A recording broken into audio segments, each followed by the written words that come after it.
Hi, this is Juliana with Frisella Nursery. I want to talk to you about this special time of year, butterfly bushes.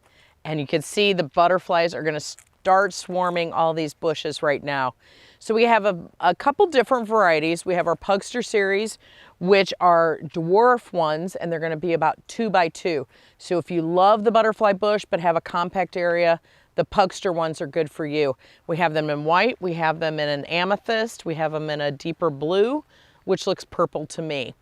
Also, we have your traditional ones like the Miss Molly's right in front here, or the Black Knights right over here, that get a little bit taller, get about 3-4 feet tall, more like 4 feet tall. These are all awesome bushes, and you can see the butterflies this time of year are already hatching out of their cocoons, and they are ready to feed. And you can see there's so many right down here. We got a little special guy right here, and he's having a great time. And these bushes will bloom for you all summer long. They're awesome in addition to your landscaping. And so we've got some great bushes for you to help nature.